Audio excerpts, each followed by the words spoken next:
Hi and welcome back to my channel. I'm Simon and today I'm joined by the artist formerly known as my mother, Louise Savage Muses, to do the almost mid-year freakout tag. Yes. I thought that would be quite a lot of fun for us to do together. I think so. And I'm just worried I'll get loads of blanks. sure, it's not points win prizes. And I'll get my facts all wrong. Oh no, you'll be absolutely fine. Anyway, Mum's got the questions, but I just want to mention it. The thumbnail is a little bit misleading because I'm just going to be putting pictures of books in when we talk about Well, them because you've just sprung it on me. Like, I was literally about to admit to that. Yeah, I know, but I thought it might be nice to speak. Can you tell we've had a weekend together? You tell we've been filming for nearly 4 hours. So yeah, I wasn't prepared. I didn't bring books with me, so I only had this idea literally this morning. Yeah, and it's a great idea because I love this sort of thing. So Giving the first you question, well. which I don't think you're going to answer, No, I'm not. is what's the best book you've read so far in 2024? I am going to answer it by saying you can wait until July when I do my best books of the year so far video. And I'm going to say the same, which I know is a bit naughty, but... It's not though, because I think you want a bit of mystery, otherwise who's going to click on that video? Well, I don't know. I suppose people might want to know, do you think you'll do a top 10? I like doing a top 12. I won't do a top 12. Oh. I'm going to put my spectacles on now because I'm going to move swiftly on to But the how next many do you think question. you'll do then? 10. Okay. Maximum of 10. Okay. Might be fewer. Might do 5. Question number 2. What is the best sequel that you have read so far? Indeed, have you read one? I have read a couple, and I would say my favourite sequel that I've read so far, but also a book that I'm slightly sad that I've read, is Mona at the Manor by Armistead Maupin, which is, I think, the 10th in the... So would that count as a sequel? If it's a 10th. A sequel is something that follows on from something else. Yeah, so the 10th in the sequence of the Tales of the City books, which I've been reading since I was about 15 and absolutely love. He's one of my favourite authors, and he has said that this is the last one, and I'm like, I don't want it to be. Sad. And it's so good because they're generally set in San Francisco, but this one is set in Thatcher's Britain. Oh. Where Mona is looking after an old leaky manor house in the Cotswolds, and Oh. you may or may not get to meet some characters that you've loved before. What about you? Well, that's interesting actually, because mine would be Sovereign by C.J. Sansom, which is the 3rd in his Shard Lake series, and he of course died recently, and therefore there will be no more. Well, you've still got Shard like Lake. 5. Yeah, I mean yes, because there's another. He wrote 7, I think. So yeah, and that was my book of the month last month, I want to say. It was, you only just did that video recently. Yeah. I've read but I Dissolution. really loved it. I think they just get better and better. It's the 3rd one, and I just want to gobble them all, really. Well, that's exactly, because I've read Dissolution, but I haven't headed to, is it Dark Fire, the second one? Yeah. But also... It's all about alchemy, it's really good. I know I said this in the comment on your video, but Winter in Madrid by him is just phenomenal. Yeah. It's a standalone book. It's one of the... Lots of people have said in comments that I need to get onto that one. And Dominion is meant to be really good because it's what if we didn't win World War II. Yeah, no, it's a clever concept. Right, so Simon, question number 3.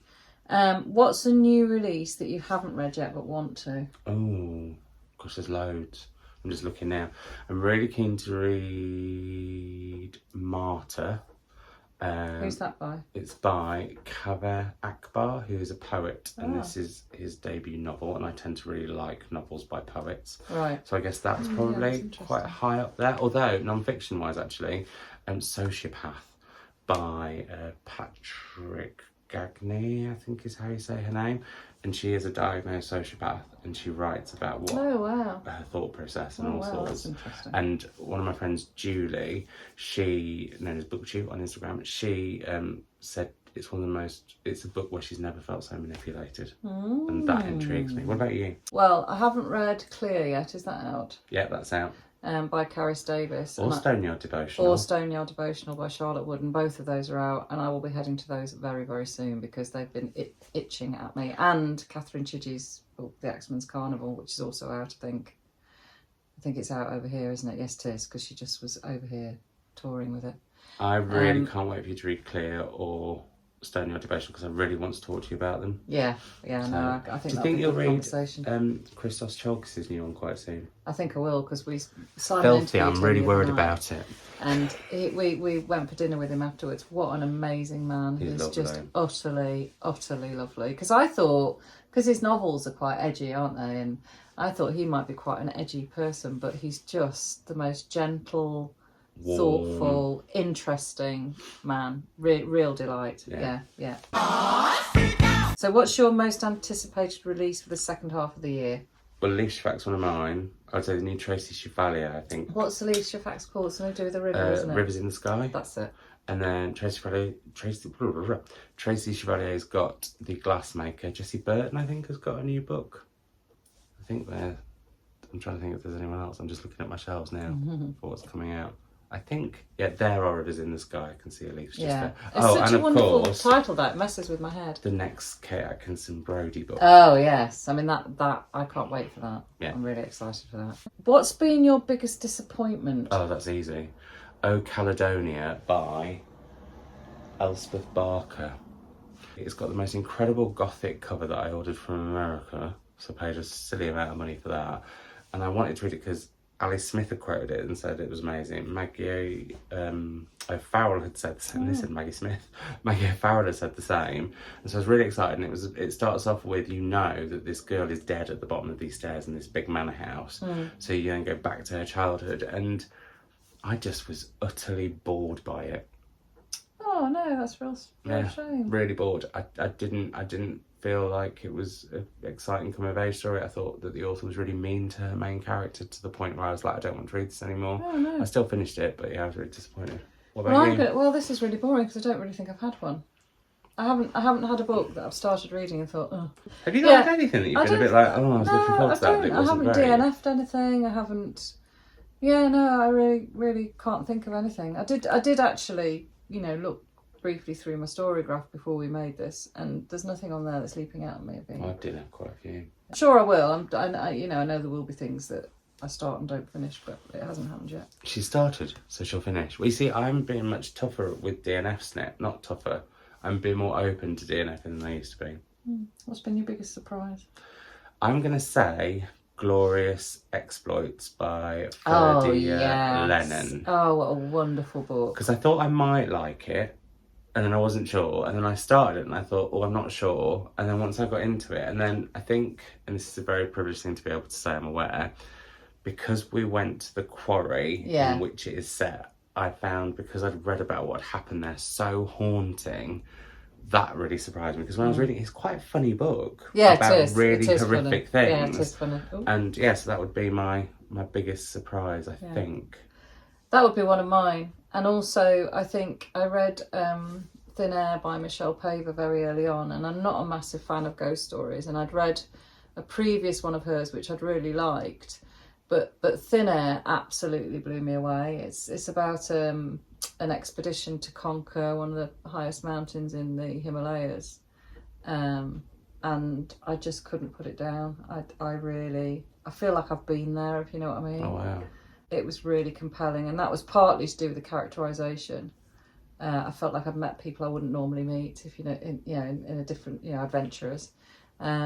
But also, I felt like I'd been on this adventure, and it was really creepy as well. It was really creepy. So who's your favourite new author? Because that's question number 7. Coco Mellors. I have read both any of hers. Cleopatra and Frankenstein and Blue Sisters this year, and Cleopatra and Frankenstein is one of the most recommended to me in comments books ever on this channel. Like, so many of you were saying it. In fact, there were a couple of you who said, if you don't read it, we'll stop watching. And then I got asked... That's a bit much. Well, then I got asked if I'd host an event with her for Blue Sisters. So I was like, right, well, I need to read Cleopatra and Frankenstein first to see if I like her writing. Because I didn't really love the cover. I wasn't really sure.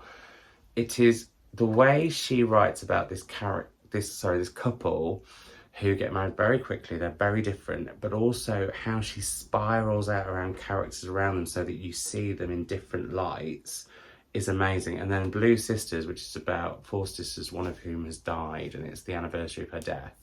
and you follow the other three and where they are in their lives. That book had me laughing, crying, the whole, it's I'm quite incredible. Yeah, I would recommend. What about you? So I've really enjoyed Ferdia. I can't wait to see what Ferdia Lennon does next. But also Lucy Jones's Matrescence. I just think I'd never read anything by her before. I think she's only written one, maybe two other books. I don't know. Didn't she write one about foxes? I don't know. Oh, I thought you'd read that. No. Maybe I'm making that up and getting confused with someone else. So she might not have done. I do like foxes. But I read Matrescence for the long list, the Women's Prize for non-fiction long list, and I was blown away by the poetry of the book. I mean, there are sections of it where she writes about nature. Sorry, I keep looking down at my screen because it keeps dimming on me. Where she writes about nature so beautifully, but also her non-fiction was so fascinating. You know, she's looking at becoming a mother and the effects it has on your body and the effects it has on your psyche. But I think it's a sort of book that everybody should read. I just think it's a really interesting factual. One fact that I wasn't keen on. I know. And that was about my DNA. Still, but well, when we mentioned it to my little brother, and the fact that my DNA would sort of be with him, even though we're half. Although I don't believe in half brothers and sisters, they're my brother and sister. Yeah. But that whole thing is quite weird. Yeah, there's all sorts about genetics in there, and about the I found it really fascinating, the research around what happens to women's brains when they're pregnant.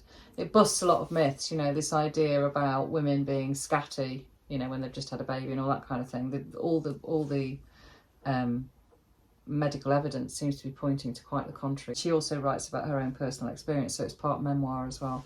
Can I throw in on a long list front, because I have mentioned this book, but I don't feel like I can ever mention it. Megan Nolan, that Ordinary Human Failures, that blew me away, and I'm very excited to read her debut. Yeah, I agree. Although I've heard it's really different, like almost polar opposite sort of books. Wow. That book caused quite a lot of controversy when it came out. On the Women's Prize note, or on the subject of the Women's Prize, next week on Tuesday here on this channel you will get mine and Mum's ranking of the fiction shortlist. Ranking and ranting. And ranting. And then on Mum's channel on Wednesday next week you will get our ranking of the non-fiction shortlist. And then the winner will be revealed on Thursday, not on our channels. Now Simon, yes, I'm not sure you're going to like this question. What is your newest fictional crush? Because you are 14. No, but do you know what? I think it could be like, can it be sort of a character you like? I just wish it was phrased as what character do you most admire? Yeah, it could be like that though, because sometimes I can really fancy a character. Why are names going out of my head? Jess Kidd. You know, in Jess Kidd's Ghost Story where they had the ghost boxer, I really fancied him. Oh. He was really, yeah. Oh, that's strange. I don't know if I've had a crush on anyone this year. I'm just looking there through myself to see. Have you had a crush this year? I haven't had a crush, but I think I've got a new favourite character, and that's Lu Fang. Yeah, he's great. Absolutely loved him. He is in River East, River West. River East, River West by Aubrey Lescure, which is shortlisted for the Women's Prize for Fiction, and I just thought he was a really wonderful character. I know who my crush is, but I can't say it because I can't say it. Is it going to give too much away? Well, the next question actually we've sort of answered, because question number 9 is your newest favourite character. Is it kind of... But I would say my newest favourite character might be what's the main character in Glorious Exploits? Oh, I can't remember his name either. Lupo? No. I can't remember which is which. But I love the main character that we're with in Glorious Exploits. He's so flawed. He's so flawed, so daft, so silly. Tim would call him a knob. See, I think that's a bit harsh because he's got such redeeming qualities about him too. So, but I very much enjoyed spending time with him. Yeah. Flaws but and I think if he was in your life, he'd get on your nerves. Oh God, absolutely. But he'd really get on your nerves. I can think of some characters I really loathed. If any of you ever read Burnham Wood, I think I've just picked that up from a charity shop. I think that's an incredible character study of some of the most odious characters you wish to spend time with. I enjoyed hating one of them particularly. Really enjoyed it. Books that made you cry. Brother's Night by V.V. Ganeshanathan. Yes, I think that's right. No, What about you? yeah, no, that made me cry as well. And Blue Sisters, I said, made me cry. Yeah. I think, see, I rarely, I mean, a book can deeply affect me, but it can rarely make me cry. The book that I had the strongest emotional response to actually is one that you've mentioned, which is Ordinary Human Failings, because I despised that news reporter so much. You know, it's a book that really exposes the cynical nature of a lot of journalists, unfortunately, particularly journalists who write for not Broadsheet, the other ones. Oh, the tabloids. Tabloid newspapers. Yeah, that just, I was so angry about that character, but that's a slightly different thing. No, but I think that should be like that's a good one to add in future, because I think if there's a book that makes you really, or a character that makes you so angry, it's kind of fascinating to know why. It shows the writing's working really well, Yeah. so long as the author wanted you to respond in that way, and I'm pretty sure she did. Book that made you happy. A book that I sound like I'm stuck on a. Actually, do you know, Glorious Exploits made me cry a little bit as well. A book that really made me happy. I'm really cheating because I'm looking at what's. Yeah, I'm struggling to think now. I would say, oh god, The Whale Tattoo. That made me cry like a baby as well. Just looking at the books that I've read. There's a couple. So I would say, Rosewater by Liv Little made me really happy because there was queer joy, which I really enjoy, because quite often with queer novels you don't get the joy. And also Mona at the Manor, just because those are characters that I really loved. I can't think of a book that's made me happy, actually. I don't. No. But I think I read things to be moved. I haven't read any. I don't think I've read any comedy. Like I might, you know, if I want to be uplifted, I might read someone like A.M. Holmes or Percival Everett. I've got one of his waiting that, you know, I think he can bring a smile to my face. But I rarely laugh out loud at a book. So which is interesting, because she laughs out loud a lot in real life. I do, yeah. Just like, if you ever want to see Mum weep, I will try and vlog when we say goodbye to each other, or when she says goodbye to any of her children. It's just off she goes. Oh, she's almost off now. The most beautiful book you've bought or received this year? I would say There Are Rivers in the Sky has a stunning cover. By Elif Shafak, and Saltblood by Francesca de Torres. That's got a stunning cover and is about lesbian pirates. Oh, I always really like the covers of the Elodie Harper books. The Wolf Den and the. I've got the last one to read. Something about Temple of Fortuna or something. So yeah, no, I think those covers are really well done, and the fact that, you know, you can tell they're a trilogy. They're related, but each one's kind of fresh and different. Can't think of any others off the top of my head, again, because I'm not in my library. What books do you need to read by the end of the year? We've not got time for that list, because there's just so many. I would say all of the favourite, I really want to, so I guess more my emphasis is how I would like my reading to go for the rest of the year, because I don't know about you, my reading this year has been a bit subpar than I was expecting. I've had a really good year so far. Oh, I don't know, I've had a fine. I'd say my year's been fine. Right. Yeah, but I want it to be like great. So I think really, in linking to that question, I really want in the second half of the year to head to books that I've just either been saving for a rainy day, really want to read right now, or if I see a book in a bookshop and I'm like, I want to read that now, do it. I mean, I'll invariably pick it up and then not read it for ages, but I would like to get back. I'd like to head to all the books that I've been really wanting to read. Yeah, I feel like that. I've got 4 or 5 at the moment that I just keep looking at, and I've been putting off because I've been reading for other reasons.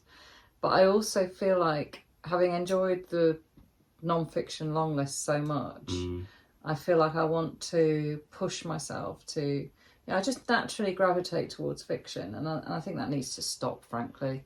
It doesn't need to stop, does it? It's about, I would like to make sure I'm reading a bit more translated fiction. Yeah. I'd like to read more non-fiction. I've not read a good thriller for ages. Like, I think the last one I read was Charlotte Bassel, which was a sequel, actually, so there's a good link in. But yeah, I feel like I want to head to all the books I've been desperate to get to, but also try different things that I wouldn't usually. I'm really looking forward. I've got a book called Crow Country.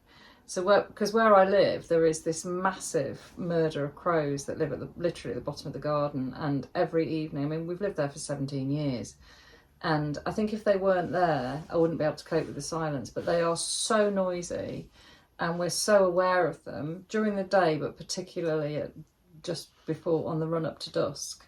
And they eventually settle. Like, they take ages. It's like trying to get a toddler to sleep. Seriously, you'll think they've gone quiet, and then one of them will set all the others off. Oh God. And they are really, really, well, you'll know because you stayed there. I don't mind them. No, I don't mind them. But I don't live with them all the time. But they're fascinating, and for years I've been wanting to know more about them.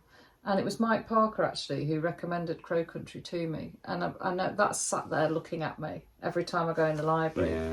Because I want to sit in the garden with the crows around me and read the book. That's my kind of vision. So I'm really looking forward to doing that. Hopefully we'll get some decent weather and I'll be able to sit out there. Yeah. I'd also like some more surprises.